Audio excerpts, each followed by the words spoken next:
The Apocalypse, or the Revelation, written by John, has a pretty checkered past. A lot of Christians that I know to this day don't even touch it. It's scary, it's weird, it's strange, it's inaccessible. Another subset read it as purely a look into the future. And if you're interested in that, great, but maybe it doesn't have a lot to say about my life here and now. And so how do we really approach this text? It actually becomes, for me, one of the most exciting and actually incredibly practical books, believe it or not. So I'm excited to jump in. This first week is going to be really more of an introduction to the whole series. Let's go. All right. Well, I'm glad you're here with me, here at the end of all things.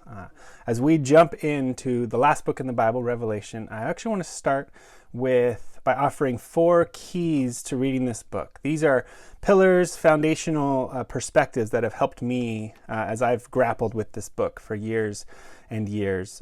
So here, I'll just read this first and then unpack each one. It's an ancient genre written in symbol, not code, by a Hebrew Bible master for a suffering church. So what do I mean by all of those? The first one, ancient genre.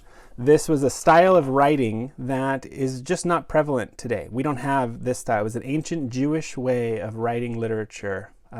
So the book of Revelation has been described, it's part letter, it's part prophecy. The big one that I think is really important for us to grapple with is called apocalyptic.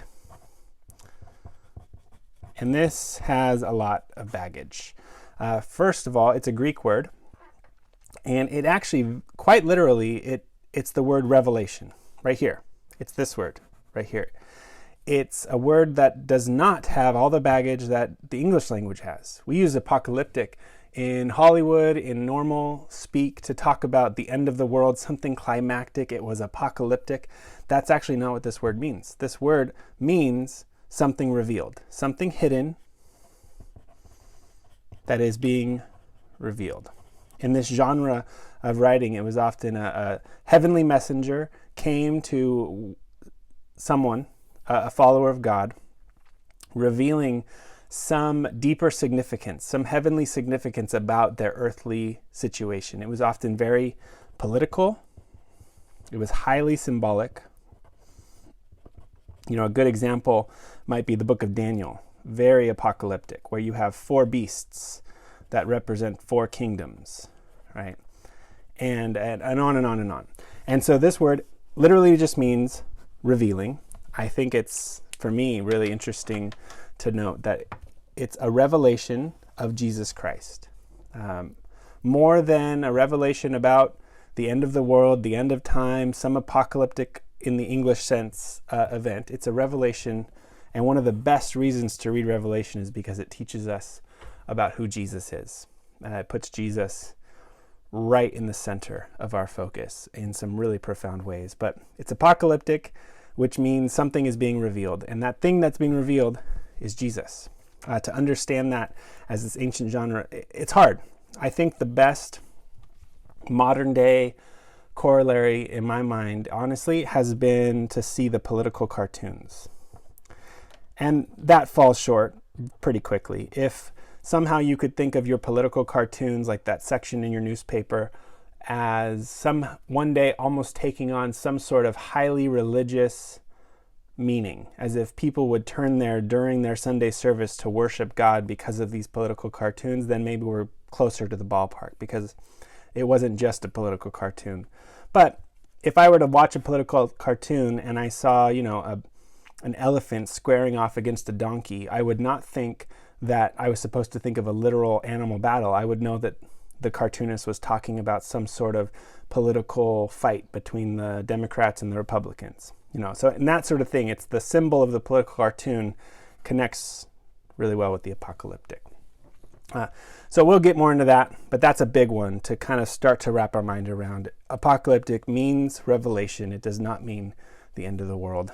The next one is symbol, not code. We kind of already touched on that, but to see that John was not giving us a code book to break about some future event, 2,000 years or more from his standpoint. He was giving his church symbols to understand their current situation with a deeper prophetic heavenly significance. So we'll get into that.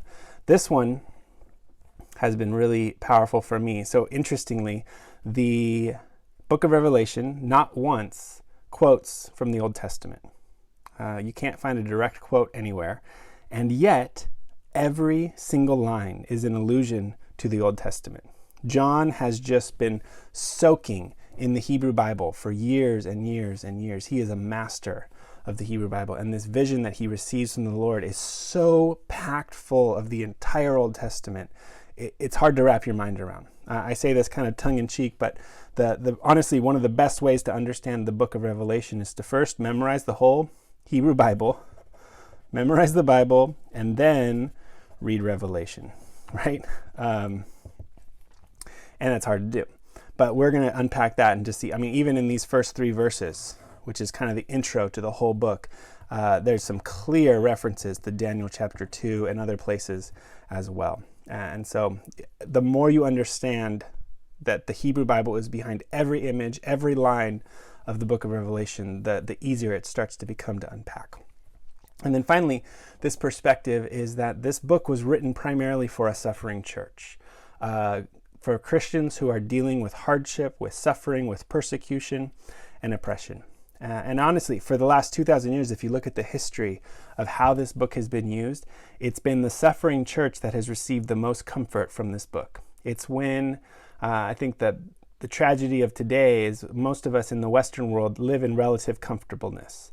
And we tend to read a book like this and we project it far out into the future in a way that doesn't have as much relevance to my life today. I know I've done that. My own life. Well, this doesn't seem to relate, so maybe it's about a time later on. But actually, the suffering church for the last 2,000 years, even if they didn't fully understand every image and every symbol, they knew that there was some deep words of comfort. It was pointing them to Jesus in a time where they were being called to worship other gods, to lay down their life for the gospel. They were suffering hardship and famine and oppression, and it was a constant comfort for them. So, to understand that this was an apocalyptic literature, a revelation of Jesus, we're going to learn a lot about who Jesus is because of this.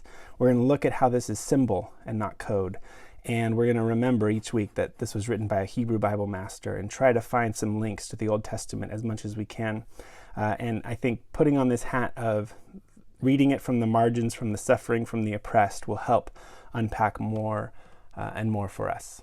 So I'm really excited to dive in to this incredible book with all of us.